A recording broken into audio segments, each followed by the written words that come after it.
How's it going, fam? Welcome back to Erica's EDC, and today we're doing some really fun knife testing with the Seedy Knives Skinny Dude, but we also have a number of other blades that we're going to be testing because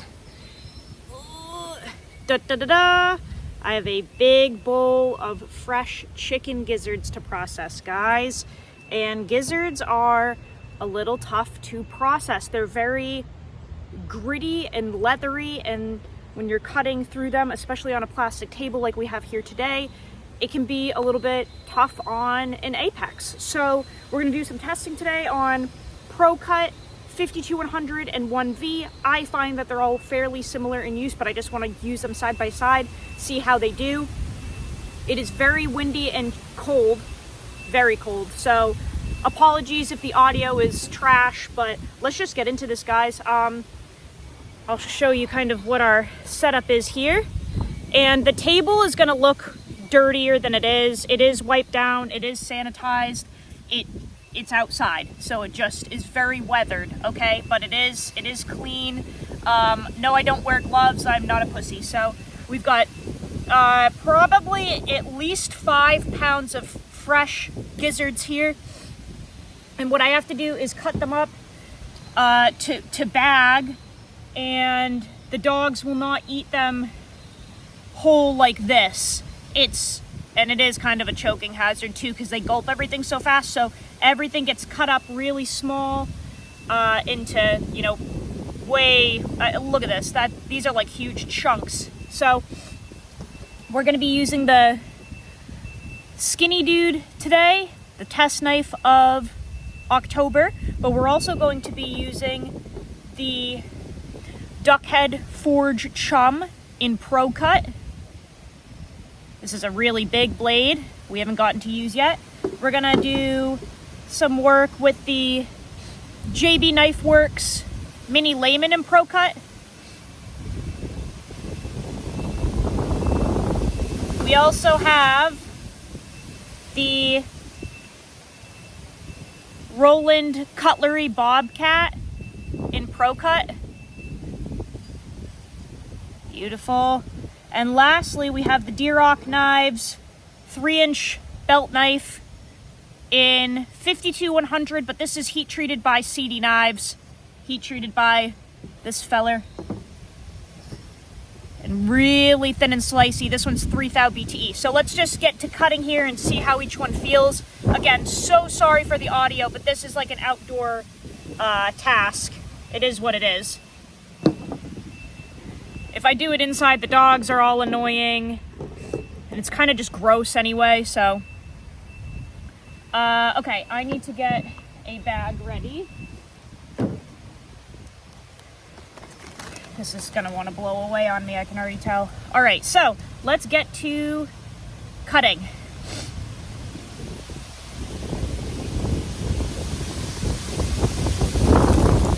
Oh, it is windy.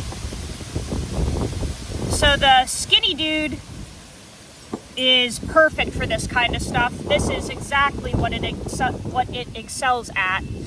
It's an outdoor paring knife, so anything like this, it just does amazing. Super, super thin and slicey, super sharp. Now this is all, if you don't really know what a gizzard is, this is a kind of a lining of fat here, but the feed that they eat is sometimes still in the gizzard. It's part of their processing, their digestive system. So you've got like grains in here, which you'll see on occasion, but it's a very gritty part of their body. It's a very hearty part of their body, if you will, very fatty. So when you're cutting on a plastic table like this, you know, outside, and you're cutting through these gritty pieces of meat, it can sometimes dull a knife faster than other tasks. You'll probably even hear some crunching when the wind dies down. But this knife is doing fantastic. And I don't trim any of this fat. This is amazing for the dogs. All of this fat here, incredible vitamins and minerals and aminos and everything. Omegas. You want to feed all that good stuff. Everything that the gizzard has. Yeah, see, you probably heard that. It's crunchy, kinda. And it wants to slide around. But these are great for your dogs. Yeah, see, it's like all yellow in there.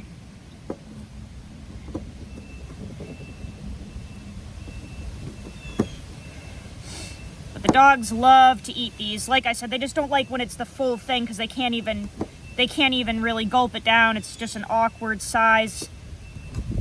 It's hard for them to kind of chew up because it's so rubbery and gritty.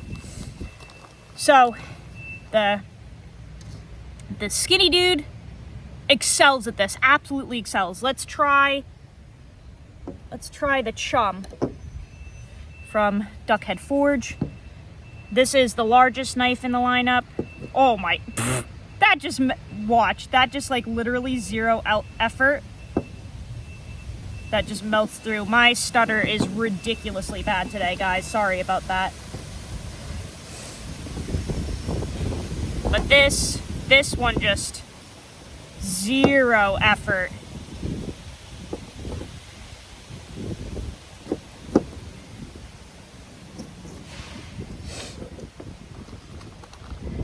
This one's really nice when you've got cold hands too, because it's larger. This is like a, I don't know, 9-inch knife, something like that. This is a full-blown outdoors blade. Just check that out. Absolute beast of a knife.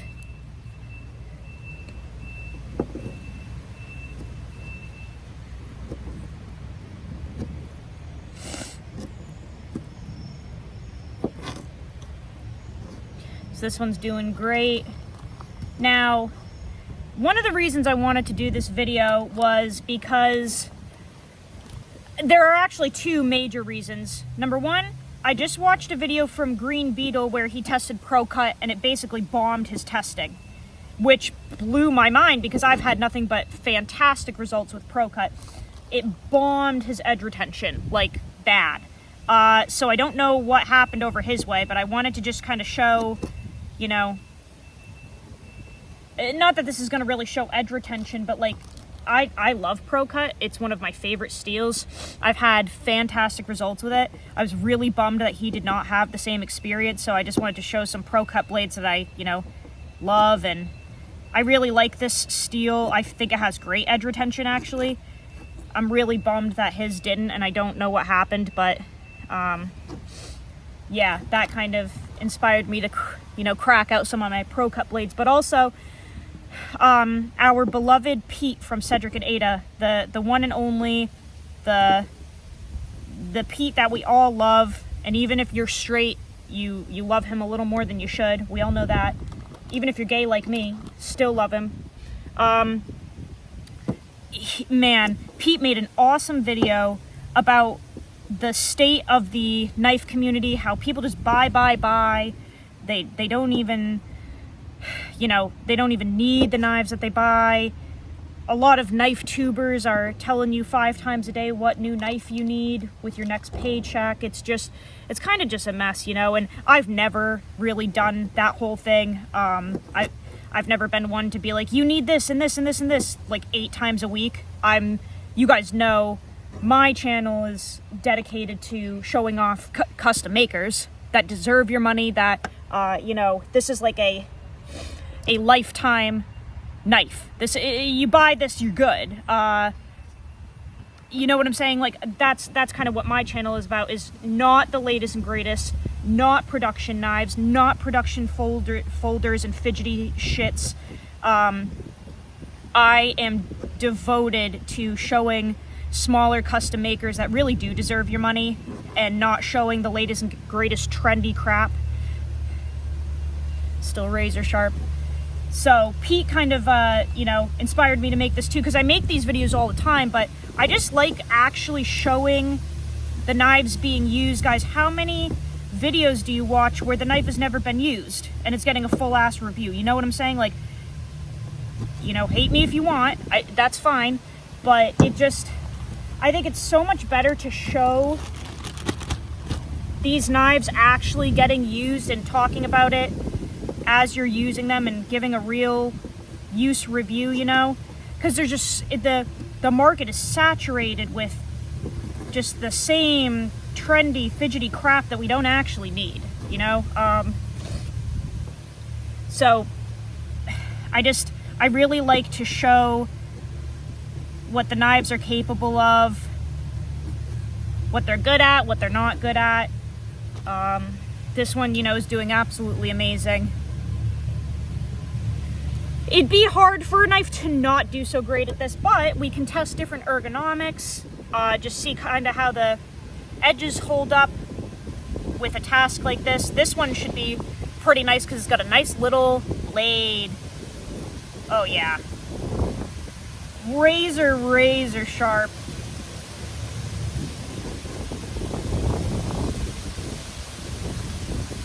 This is also good because I don't know if you can see, but my fingers are pretty numb. They're red. I don't know if the camera will pick it up. My fingers are pretty dang numb. It's extremely cold, extremely windy. We're working in very kind of shitty conditions here. So it's nice to see how a knife works when you're compromised, when your dexterity is compromised, when you could slip and really cut yourself because you don't have full control. It's just nice to test these things that come into play in real life use, you know? If you're processing game out in Colorado on a mountain, your hands might get cold. How is that knife gonna work? How is the grip? How are the ergonomics? How does it lock into your hand when you can't even feel your fucking fingers? Those are things that people don't test enough, don't talk about enough, you know? Like, I literally cannot feel my fingertips. How is everything doing when you're solely relying on the design and just fucking hopefully trusting it to just pull through for you? Those are important things. Yeah, I'm really struggling holding this stuff. Like with this, right now in real time, I am noticing that I am really appreciative of this design having this curve right here for my pinky. I'm utilizing that right now. I can't feel my fingers. I can't feel it. So I'm really kind of pushing on my pinky here, locking it into that slight little curve. And when I pull the knife through the meat, I'm actually kind of pulling with my pinky almost, and it's helping me. See? It's helping me because I can't really feel my fingers. So little things like that make a massive, massive difference, guys. And it's stuff that people don't talk about. People don't want to talk about real life use for some reason. They don't want to film it. But you know why? It's because a lot of people don't actually use their knives. And that's fine. You don't have to use them. But if you're going to give a full review on how it works, maybe just try to use it first. I feel like old Erica right now. I never talk about this stuff anymore, man, because it got me in trouble. I feel like old Erica going back to the old days of use your shit and shut the fuck up. Just use it. So this mini layman is the balls. This is really, really nice. That little curve right there, super helpful for processing. Let's try this Bobcat next from Tim over at Rowland Cutlery.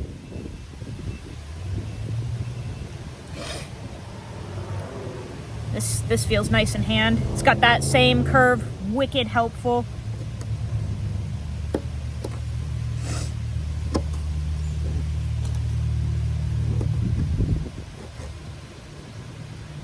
Yeah, that feels really nice in hand too. Sometimes you even get, yeah, there's like feathers still in it. That's a little part of a feather there. They're pretty gross. There's like some grain and stuff from what they were eating. It's kind of badass. Gross too, but I like gross stuff.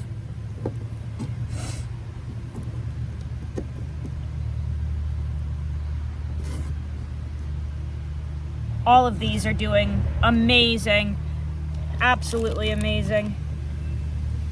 But I think with this task being outside in the cold, the knives that have the curved area where your pinky locks in, that is something I am very much grateful for right now. And I'm very aware of it while I'm doing this task. Like, I can feel that my pinky is locked into that little curve there. And that feels really nice.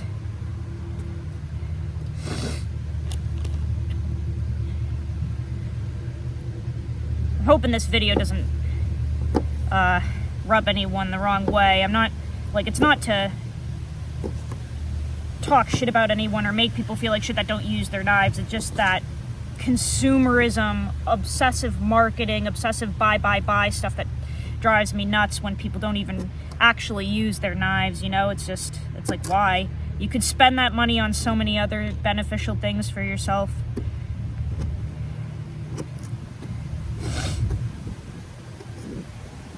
Or instead of getting 5 Chinese knives, you could save up for one really good custom knife with a custom heat treat from a custom maker that'll last you your whole life, you know? Pass down to your kids, your grandkids.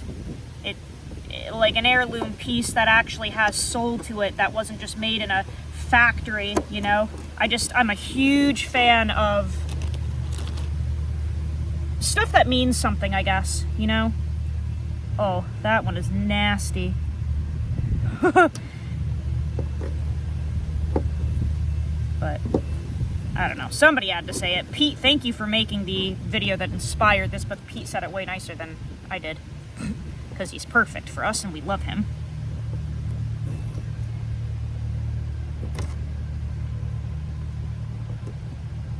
Yeah, I can't even feel my fingers. Holy crap.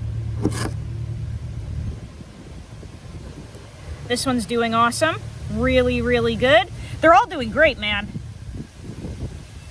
They're all doing so well.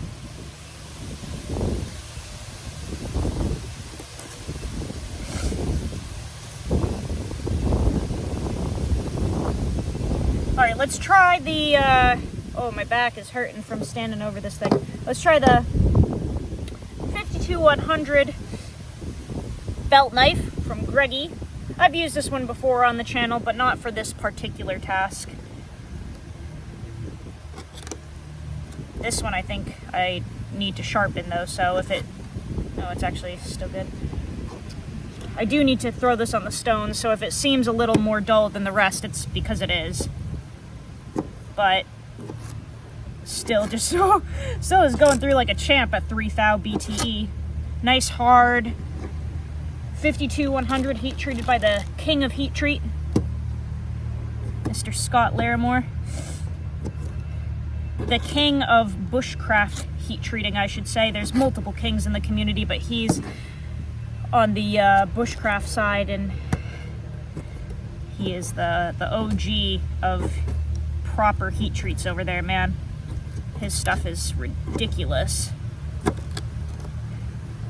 This one is really good because it's got that like offset handle, so when you're doing this stuff, you've got that leverage with the handle and the blade being offset, so it's just, I mean, this knife is literally made for this task, like, to a T.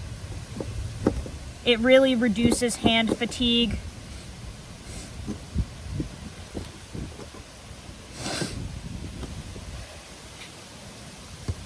I love the knives with the offset handles like that. Can you see that? Genius. Greg's a dang wizard at knife making.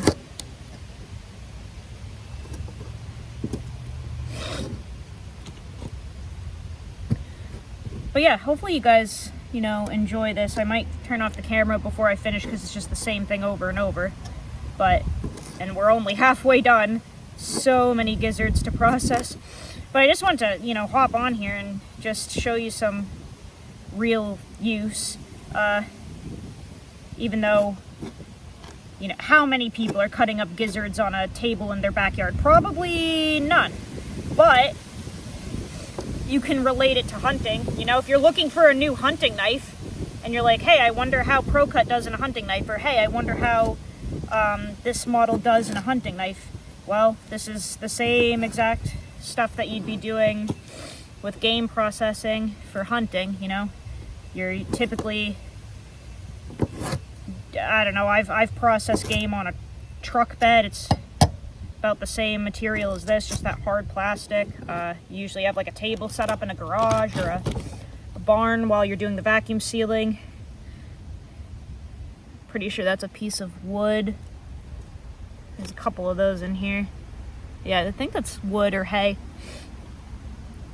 So, you know, if you're looking for a hunting knife or a game processing knife or a butchering knife, whatever, these are all fantastic options. And this is about the same thing that you'd be doing with those tasks. So I guess it has some merit for somebody out there, I'm sure.